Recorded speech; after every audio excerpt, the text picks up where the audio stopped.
to there. We'll do it live. So, I think about that every time. Every time. we're live. All right, here we are. All right. Hello. I'm not sure how much anyone heard, but here we are with Frank Gonzales, a Mesa painter here this evening, joining us, and we're just getting settled in. You were just about to tell us a little bit about yourself and the space, because we are here in, I guess it's not technically the kitchen, but a joined space in your home. So, I mean, take it away. Tell us a little bit. I guess the dining room. I don't know. Now makeshift studio space. Yeah, it's so creative. Yeah, we're in Mesa, Arizona.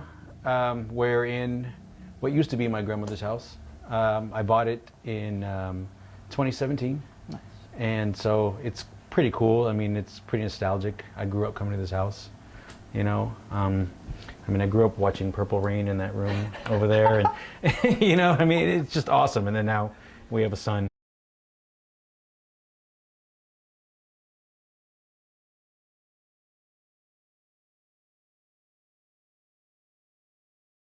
I think. Take four.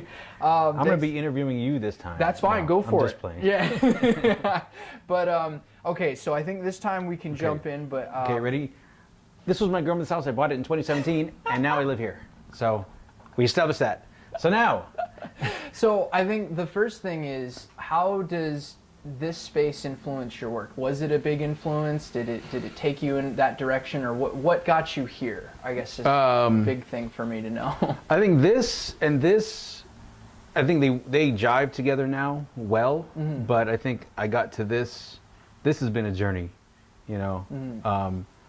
A lot of the growth, I think it does now feed into the work, but because, you know, there is a lot of old growth here. Yeah. But I think my interests, I think now just kind of coincide, and it just kind of makes it vibe much better. But this kind of goes way back to, like, I don't know, when I started making, not when I started making work. I think it was honestly after, I don't know how far back I should go. Go for but, wherever this starts, you know. Yeah. Wherever you think Well, the okay, seedling came from. I mean, a brief rundown. You know, I'm from here. I went to MCC and Mesa Community College, and pretty much exhausted every art class that I could. And it was until it was mostly in painting and drawing, classically with the figure and everything. You know, I was hardcore into that. Before high school was all about graffiti. I mean, I was a graffiti writer growing up. Oh, really? Okay. Yeah. So, Nice. and then I had an instructor in high school that actually told me that people actually made a living making artwork, which kind of blew my mind. And she actually said, she goes, well, you probably can't do it doing graffiti, but, you know, you need to find something. And I was like, wow. So it was that around senior year in high school, I quit football in the middle of the season. It was like, I got no future in this, and so I'm going to pursue art. So I did it. And then I went to MCC, and again, exhausted every class until my instructor encouraged me to go to art school. Oh, okay. I had no plans of doing that, but I had no plans of leaving the state whatsoever. But he encouraged me to do it. I was nervous because, again, you know, you're Chicano, you don't really leave your family. You stay close. You stay within, you know.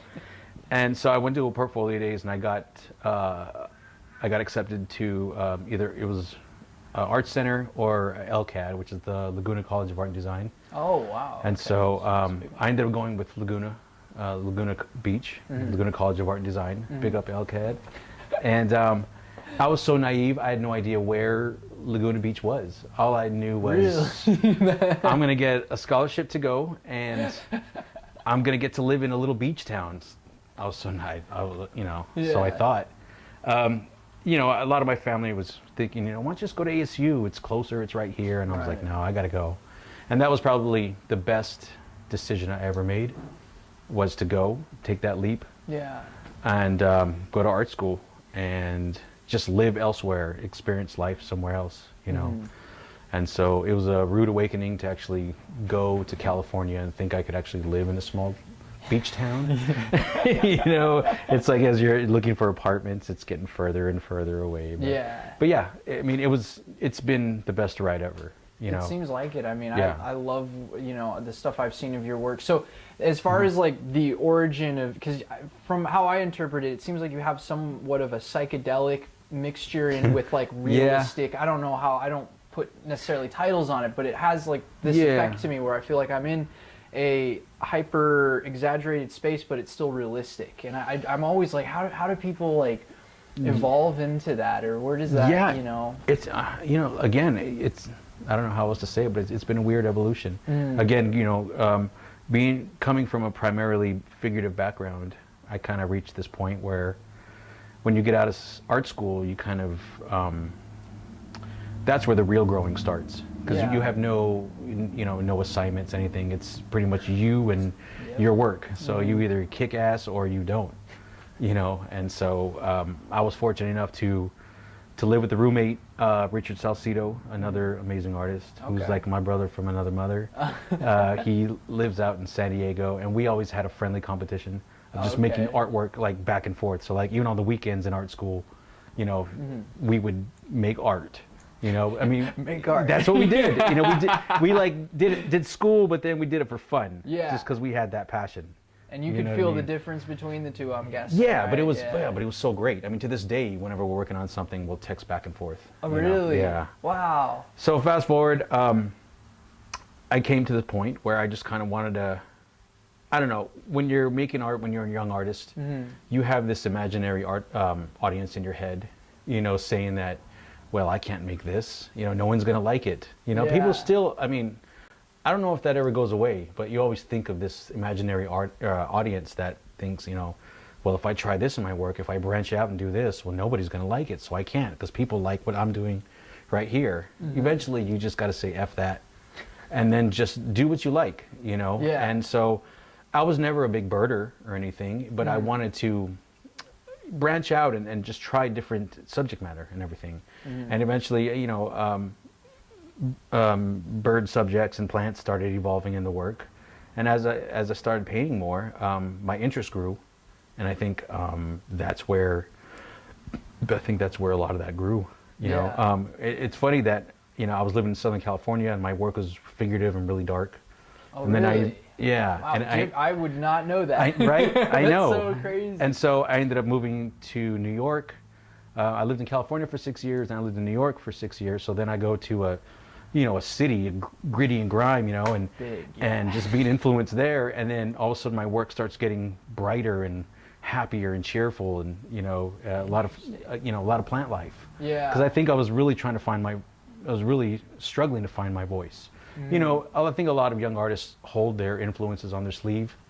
It shows up in the work a lot until eventually you just kind of learn to put that away and just make the effing work. Just make it.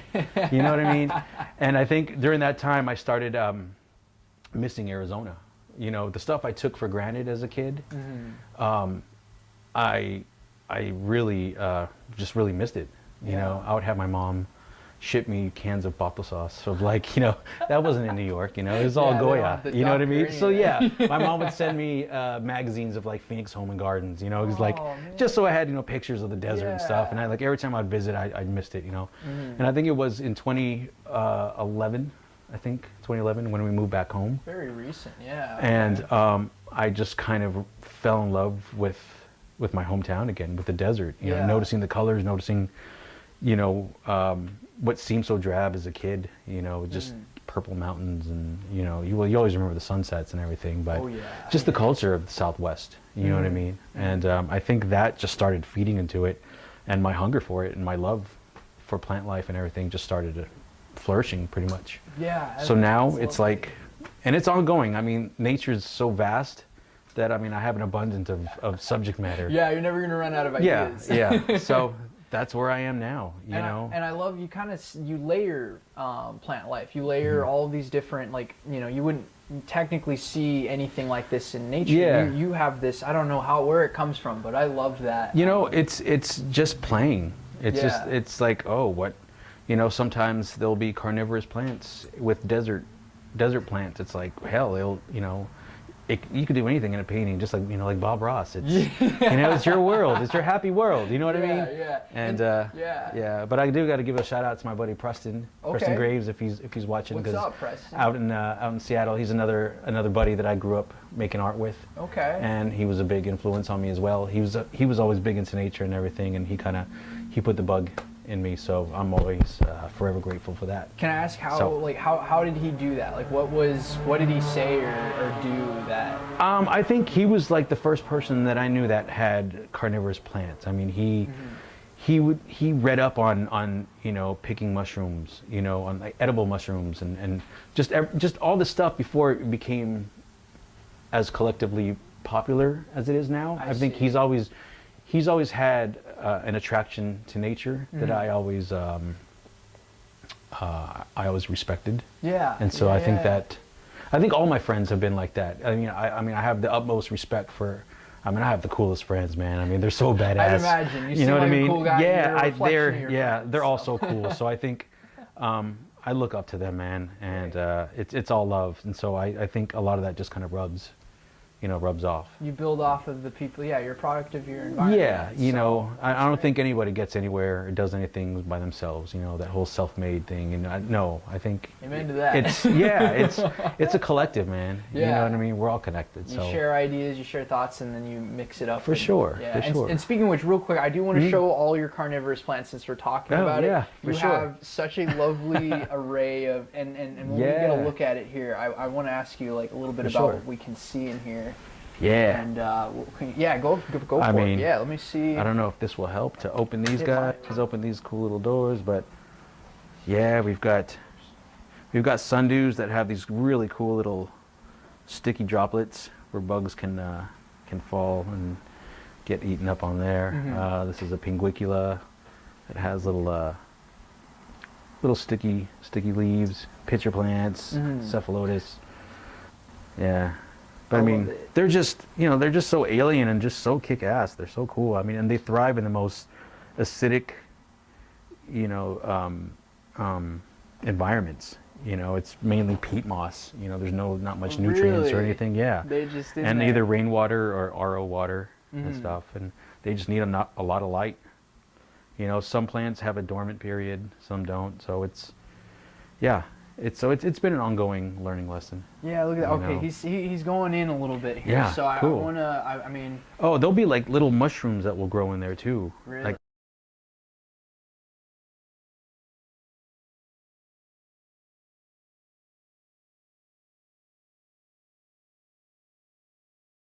Okay. Yeah, you can. Yeah, try to get in there. That's it. That's fine. All right, we're back. All right, cool. So, I mean, is there a way to describe your attraction towards carnivorous plants? Like, what is it about? I mean, you mentioned alien, but what is it about the texture and the shape? I mean, is there anything that strikes you when you look at these? I don't know. Look at them. You tell me. Yeah, I know, right? Like that's I always. I mean, with like the picture ones, especially. Like I remember seeing them in a documentary a couple years ago. Yeah. And I was always fascinated because like they don't necessarily know they're doing what they do. They just know that that's how their like their morphogenetic state look is. at this. I mean, oh, you bring it out, yes. Well, I mean, you can't make that up, dude. No. You know what I mean? No thing. I mean, nature's fascinating. I mean, in my head, whenever I look at this stuff, it's like almost you like hear at David Attenborough in your head, like describing it. You know what I mean? Yeah, exactly. That's exactly how it feels. Yeah. So this stuff great. it's a big influence.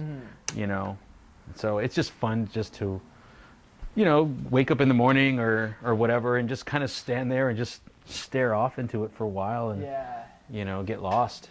It's just like its own little microcosm.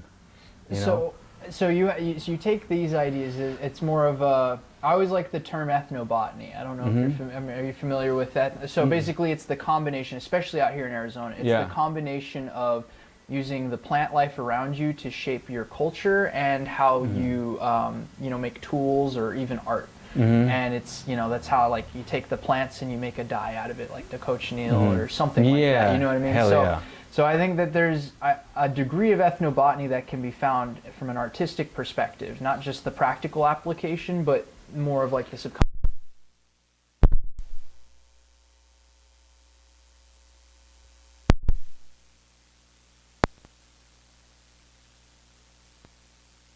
stones, Yeah. flower, you Exactly. know. So I think that there's a connection there on a creative level, For sure. like with painting, and so I think it's Yeah. great that you tap into that.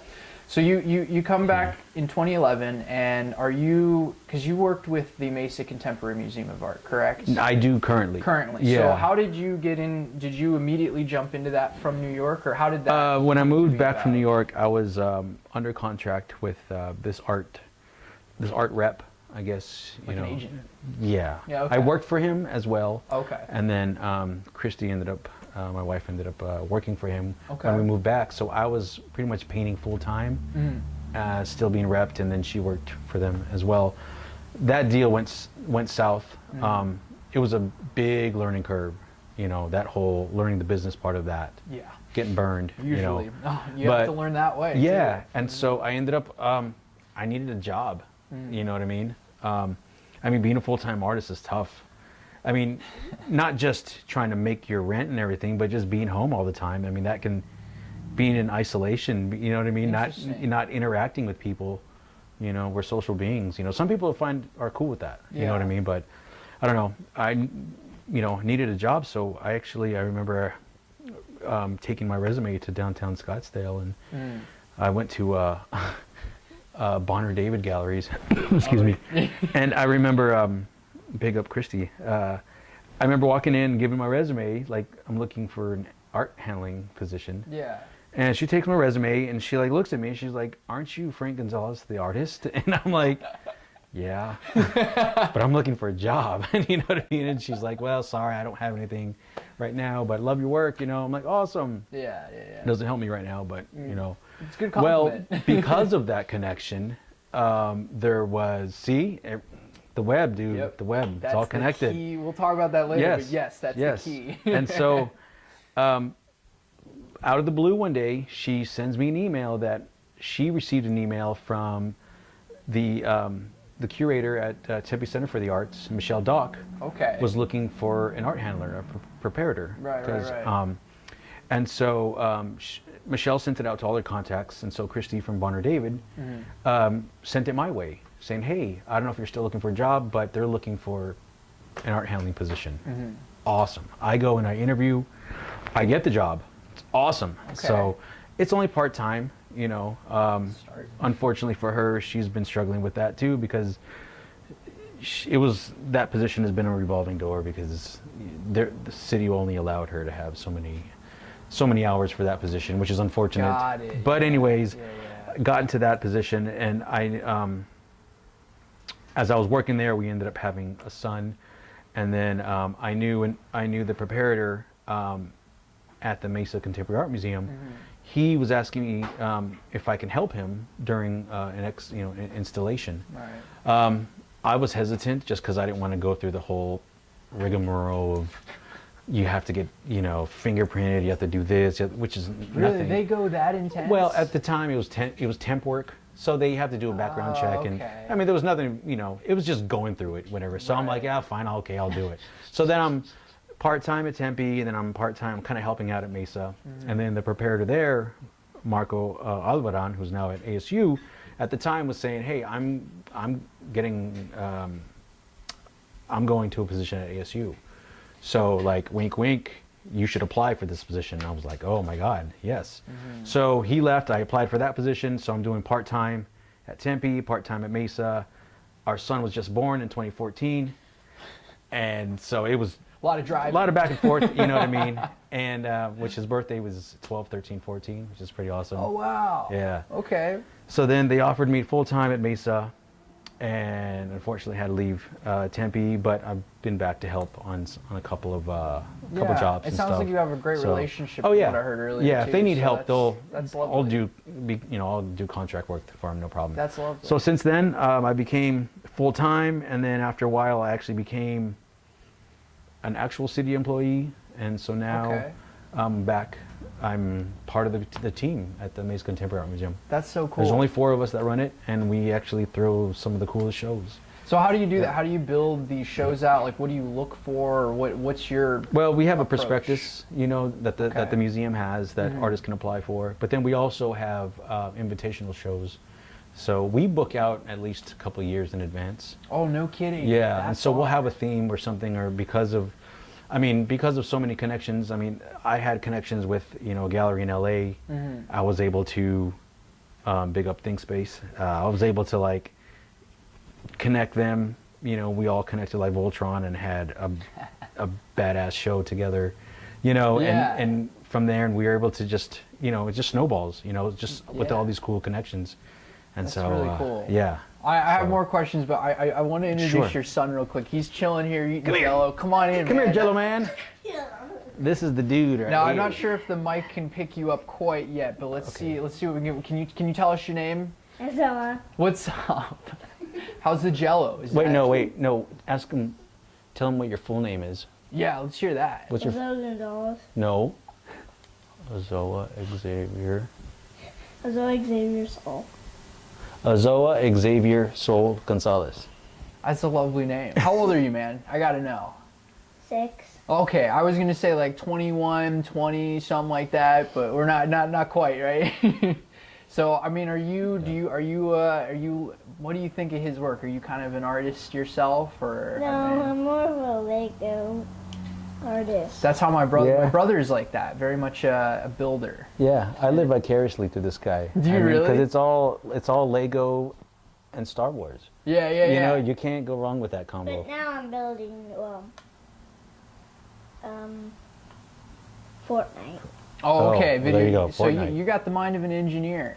Oh, Yeah. that's great. That's a powerful mind. Like my brother does the same thing. He grows plants for the U of A. He does big greenhouses, and so I mean, like, you got a bright future if you're already building with Legos. Yeah. You got a structural mind there. So that's awesome. But this is great. Thanks for letting us come over. Thank you, Papa. I mean, that's cool. We'll tag in a little later, but yeah, I mean, this is great, man. Like you built such a lovely environment for yourself to create. I feel fortunate to have this, man. Big time, you know what I mean? Yeah. Yeah. And I wonder if it's because, I mean, this is just a theory, but I wonder if it's because you embraced your roots. I think people have a much, I wouldn't say easier time, but they have a much more organic time building out a legacy and a sense of identity. And they lean into their past. And I think that might be something that, I don't know if I can say that for sure. It's just a working theory. But yeah, I don't know. that's a great theory. I mean, sometimes it's easier to kind of lean back into that. I mean, I always make the reference to. Are you familiar with Joseph Campbell? I am. Yes. Hero's Journey. Yeah. Pretty much that's my MO, dude. Okay. The hero's journey. Yeah. That explains the Star Wars. Luke Skywalker. Yeah. I mean, here I am in Arizona. I hear the calling. I take the adventure. I go live on both coasts, and I come back to Arizona. Here you are. And here I am. I think the biggest thing too is trying to figure out how do you give back. I mean, I volunteered and stuff, but because whenever you come back to where you're from, it's like you gain all this knowledge or whatever it is that you do. You come back and then you're here to give back. Yeah. And then, but I think that cycle doesn't end once you come back though. It just keeps going. It just keeps reinvents going. Itself and So different iterations. And it's like, I think the hardest thing was learning to trust in it. Like just getting out of your own mind and like not overreacting and just like not flipping out. Like you're only in 4 feet of water. Stand up. Yeah. And then we learn the lesson again and again, and we don't get it. Every time. But I guess that's. If everyone did, everyone would be walking around just Zen masters, right? Yeah, and I don't know if there's necessarily any depth to that either. You need to have that balance. You need to go through and it's just like Joseph Campbell says, like you have to have those peaks and valleys. You have to have the stakes be raised and the status quo be changed by the end of it. So I think you need totally this worth for it. this. Yep. And that's the thing about, especially with independent artists starting out, I've always noticed that the getting screwed over part, like it's the worst part, hands down. But when you get to the other side of it and you realize just how much it allowed you to change and become like aware of how you can stay creative in an environment that sometimes will abash that, you know, I think that, I don't know, I think there's a lot of value to it. Yeah. So I love that you want to come here and give back and be part of the community again, embrace your roots, you know. It's important. For sure, man. It feels good. So I'm looking over here because I'm so excited to see your, you know, you work for a little bit. And if you wouldn't mind, I want to just dive in and see you kind of, you know, work here. And we don't have to talk too much. I know you got. I have a here. reference up here. I've learned to embrace technology. As best we can, right? Yeah, you know, it's like, I don't know, I definitely embrace my analog roots, and I love doing shit just analog. Right, you know what I mean? But man, we have the technology, you might as well use it. So it, you know, it's like I don't need to prove that I can draw. Not saying that I'm like the best at drawing, but yeah, I can draw when, you know, I'm try to draw as much as I can, but if I'm making a painting, you know, and I'm like trying to come up with ideas and just play with ideas, it's a hell of a lot easy just to go, oh, I want this image and I want this image. Let's clash them together and see if it works. And then sometimes it, you know, works, sometimes it doesn't. But you know, sometimes it'll look shitty on I'm sorry. It doesn't look that, you know, it won't turn out that well. Like, you know, it looks weird on the computer, but then it's like, oh, I'm just gonna paint it, and then you make adjustments along the way, and it works. So you use Photoshop then, or how do you? I use Affinity Photo. Oh, okay, which is the affordable Photoshop. I'm familiar. You know what I mean? So having to learn that language, but it's real similar to Photoshop. Yeah. And you don't have to have a subscription, which is pretty cool. It's a little more cost effective. I mean, it works the same, and so I'm super grateful for it. Are we able to see this? Can we get a? I just want to show like the side by side here, because you made this, right? You kind of pasted this together. So I want to show the comparison if we can. Okay. So there you go. Oh, and you even have it to a certain. You go all in. Well, what I did was I took a picture of the panel. Okay. And then I cut it out, and then I just like stacked it, and then just, you know, drew it from there. Is this water bottle in the way? I don't. Just give me a thumbs up, Mr. Brett. But yeah, this is. I mean, so this is cool. It just helps as a key just to kind of go by. You know, and if something needs to be adjusted, then so be it. Now, do you take all these pictures, or do you find them online, or how does that? Both. Both, yeah. It's a combination. Yeah, I've got my own reference, and then, I mean, gosh, we live in a time where it's just image bound. You know what I mean? Yeah. Abound. So. Wow. Yeah. So you're gonna be working on the mushrooms. These little golden teachers, yeah, man. That's awesome. Yeah, my buddy Preston, as mentioned earlier, I'm sure he knows the real deal scientific name for them. I know them as golden teachers, so I'm just gonna keep it. Golden teachers. I'm just gonna keep them at that. Okay. So, I kind of like that anyway. I mean, Latin's a cool language and all, but I mean, this is, you know, I think. And then this painting is actually gonna be in a show called Tondo, I think 2021, in San Francisco. Oh, okay. For Spoke Art.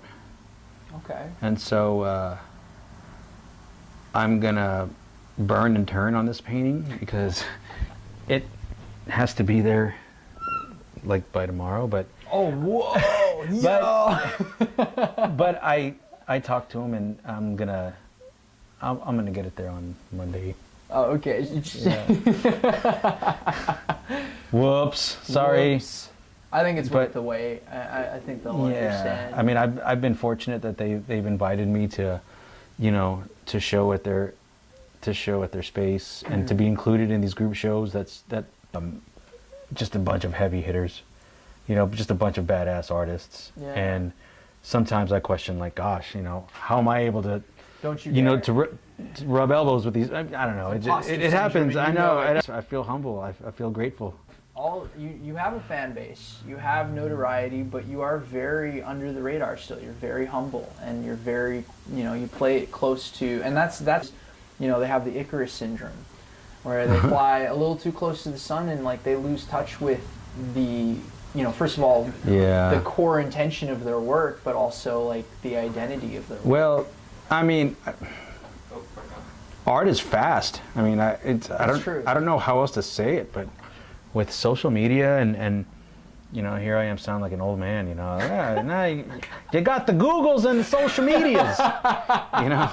But it's true. Like, you know, I fall victim to that all the time. Of like, you just get into this scrolling thing, and you just look at like other people just kicking ass, and you're like, I can't keep up. Like, these people are so damn good, and like now I got a complex because my shit sucks, or I'm just like slow. But then eventually you kind of come to your senses and you're like, you're fine. Like it's okay. It's not a, you know, it's not a race. Life's a marathon. Like, just chill, you know, like it's amazing that we have the technology to be able to see someone's artwork in Greece. Whom that's so we funny because I don't talk like that, so that's funny.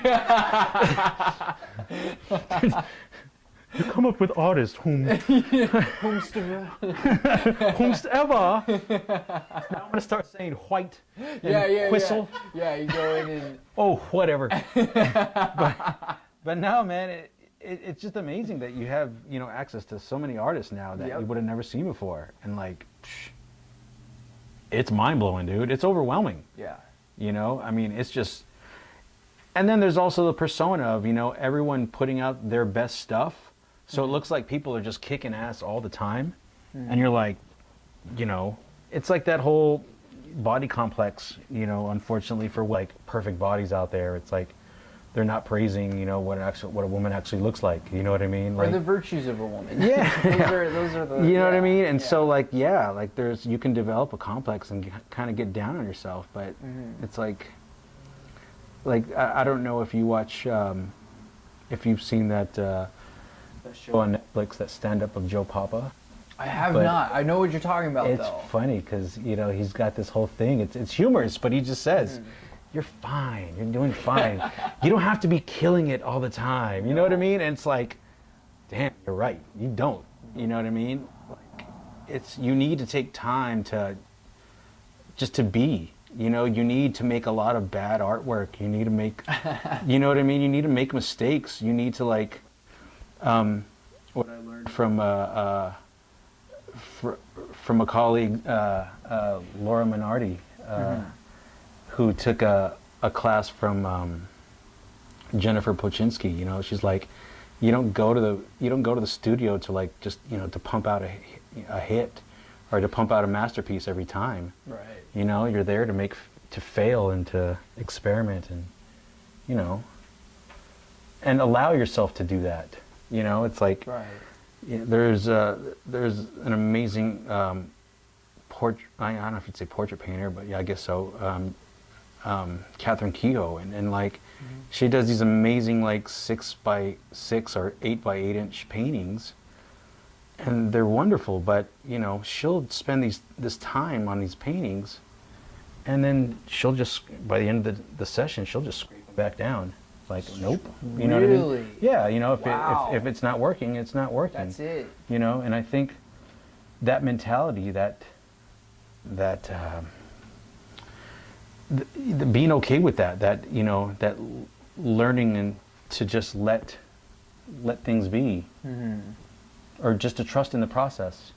Well, yeah, and I mean, that's what I want to say. Trust in the process. And I think that's great because, sometimes it's intimidating to just throw something away after you've spent time and effort, and you're like, oh man, and sometimes it takes a lot of courage. It's just like, you know, in screenwriting, the whole idea is sometimes you got to kill your babies, like in the process. I know that's kind of dark, and I don't mean that.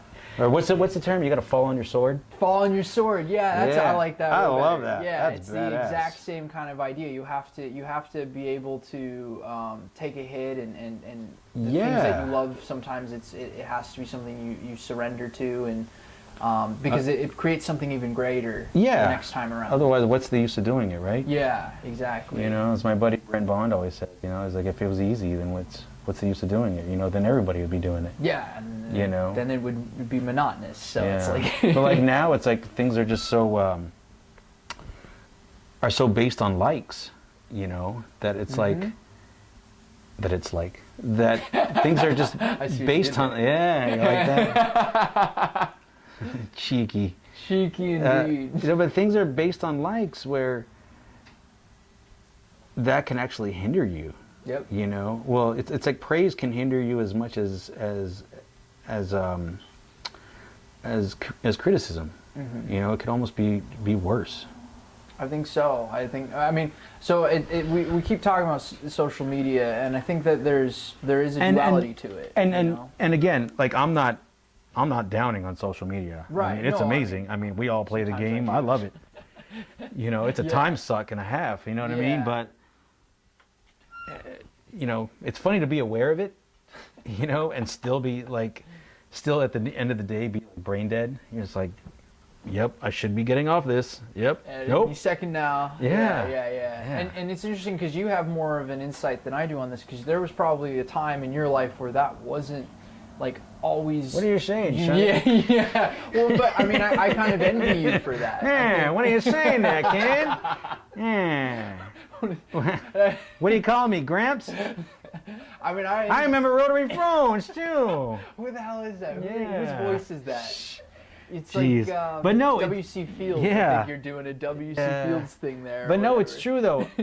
It's cool though. I know life pre and post internet. Exactly. I envy that. Seriously. Yeah. It's wild to think. We know digital and analog. Yeah. You know what I mean? So you see the pros and cons of both sides. Yeah. For sure. That's for sure. Yeah. Yeah. Just leave it at that, I guess, because that's just. I know a pound symbol and I know a hashtag. You know what a fax machine is and how to send an image or a message. Yeah, it's. You said a pound symbol. You mean a hashtag? A hashtag or a pound symbol. I always thought it was pound something. Like when Twitter first came about. Yeah, exactly. Straight up, I was always like, oh, are they doing pound or even number sign? Yeah. Or like payphones, man, or pagers. Yeah, you know pagers. what I mean? Pagers, yeah. Never used one of those. Oh yeah, man. Hard times, dude. Hard times. Yeah, You know what I mean? Our son was first introduced to vinyl. Oh, anything else. good. Yeah, vinyl. Yeah. Vinyl is it's a novelty, but there's also a sense of, I think there's because you understand how the sound works. I think you have more of a physical reference to how a track plays, and you don't really get that when you just download a song. Yeah. So there's a little bit of, you see the skeleton of it. Well, yeah. Really there's cool. there's nothing better than like going to the you'd go to the store and get read all the liner notes and like read all the lyrics and stuff as you're or check out all the artwork that's in the liner notes and stuff. Yep. Like that stuff is cool. And it's just like buying a hard copy of a book. There's a lot more of a value, and I think a retention of knowledge that comes from physically holding it and then taking in the words. Yeah. I've always thought. I don't know, but yeah. You would go to the record store and you'd buy a cassette and then you'd dub it and then take it back and return it for another cassette. Are you serious? Hell yeah. Oh man, I didn't know. So I heard. So yeah, someone told me that once. Yeah. To speak to the social media thing, because when we first started doing the Desert Spotlight project, it to me was the pros were a lot faster now. Yeah. I can see a much larger web of art in a digital space that Yeah. allows me to make connections that would have taken me years otherwise. Right? Yeah. It would have taken me 3 years to find you at some point. Seriously, you would have had to like write a letter to someone and hope that they would get it. Right. And then maybe get a response like possibly a year after. You know what I mean? Yeah, and you have to. Now it's like if someone doesn't answer your text in like 15 seconds, you're freaking the F out. It's fine. You can, words are words. But yeah, I agree with that. So that's the pro of it. I think the con side is more of what you were saying, where it becomes something of a pressure, a social pressure, and this need to constantly be on and performing. And it sucks. Honestly, dude, like even the term cyberbullying, like what a concept. What a concept, dude. You know what I mean? Yeah. Yeah, it's a trip. Like it really, it can. Mm-hmm. It's just another tool, but it's how it's used. You know what I mean? It's like we have the power to really, use it for good or use it for love or use it for hate, man. Yeah. You know what I mean? Yep. Yeah. I don't know. I'm sure I'll sit on the porch and and tell my son about the good old days and then shit like that. You but should. whatever. You should. You gotta hear him too. You gotta hear him out Yeah. because there's definitely a novelty to a more organic connection Hell to yeah. the earth and Yeah, life. but, you know, it's interesting too. But you know, there really is I think there's a collective trend or a collective understanding now, or I don't know what you'd say, a collective interest in nature. You know, like there's so much imagery now. Even, you know, it could also be it's trendy and whatnot. You know what I mean? But either way, there's still an awareness now of stuff in nature. Is there's more an awareness of it now Yeah. than ever before because, you know, because of the gosh, what am I trying to say? Because of the environment, you know what I mean? Yeah. And what we're doing to it and whatnot, you know? Before, if you were into that stuff, I mean, you were just a dirty hippie. You know what I mean? Yeah. But like now, there's a collective interest in it, and people are getting hip to it and understanding.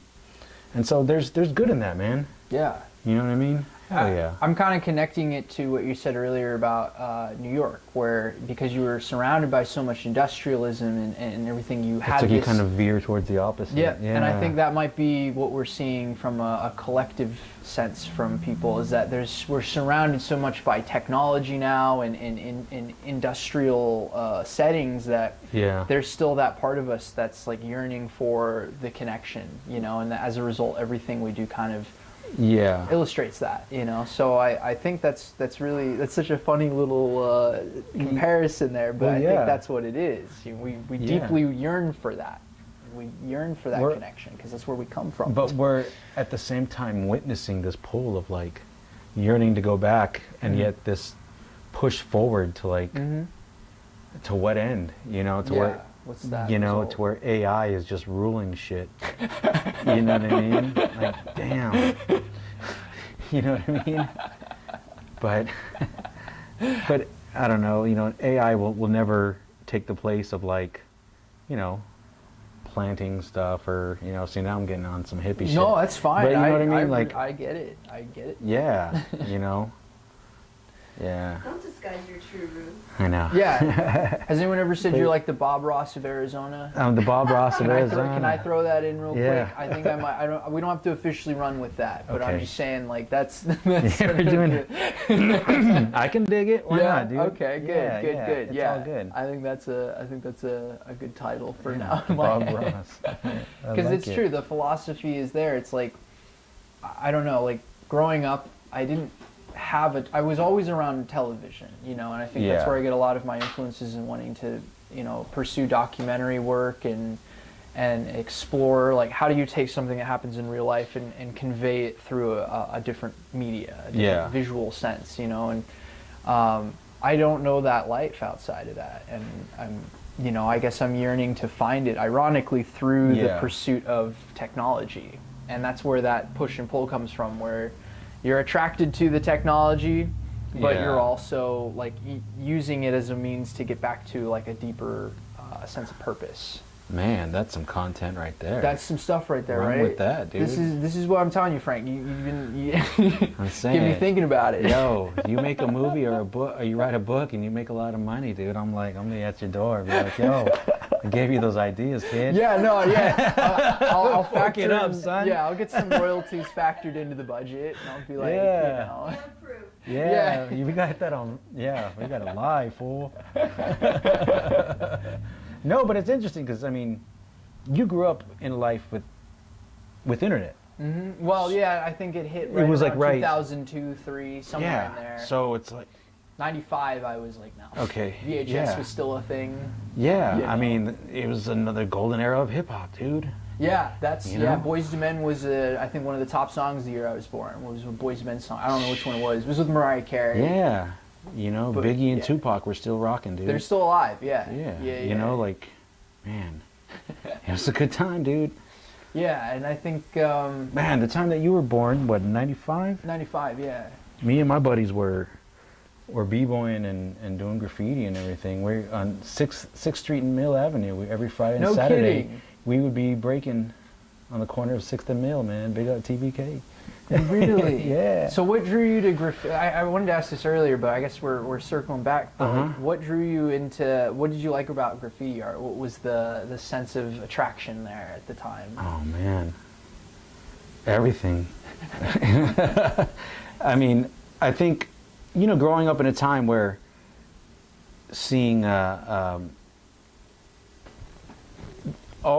the movement of hip hop was making its way across the globe, Right. and so of course we were a little late and whatnot, but we would see it on Beach Street and Breakin', but then, or like in the neighborhood seeing cholo writing or gang writing, Yeah. like, oh man, like these letters are cool, but then when you see it in movies, and then I remember in our community, by our community center, there was some writers that did some graffiti, like just all of a sudden, like overnight, like excuse me, No. like you would see, there was nothing there on these walls, and then the next morning, like they were just bombed, like, Yeah. but with like letters, you know what I mean?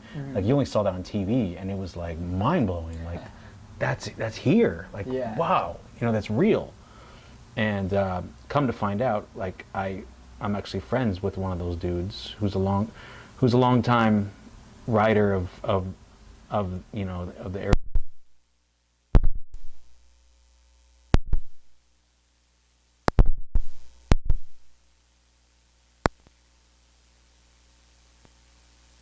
It all, and so so that kind of blew my mind, and like reading Thrasher magazine and I mean, going to skate shops and looking at all the graphics Yeah. on skateboards and stuff, like, and just drawing that stuff and all the bright colors and just trying to mimic that stuff, Yeah. and just going out and writing your name was I don't know, it was a rush to it, Yeah. Well, and I think, at least from how I see it, you approached it from a more diplomatic, benevolent sense too. You're coming at it as exclusively an artist. There wasn't anything like. I don't know. You're a teenager. You're just You're just trying to fucking wreck shop. Yeah, it's, You're just trying to be as fresh as you can, man. Yeah. You know what I mean? But I think there was, I don't know, it seems like there was a lot of, even with that image, you still had some sort of Something, yeah. I deeper. mean, there was a drive to it for sure. Yeah. And I think that never leaves you. I think there's this stigma that people are like, oh, these damn kids are just spraying up Yeah. the walls. Well, I mean, gosh, look at now. I mean, who would have thought that street art It's so crazy. is, it's like how big it is. It's like now, it's like me and my buddies kind of joke. It's like, bro, if you don't have a mural, you're not a real artist. Like, bro, do you even mural, bro? Do you even mural, bro? I gotta use that Yeah. one later. Do you even street mural, art, bro? Do you even street art these Yeah. days?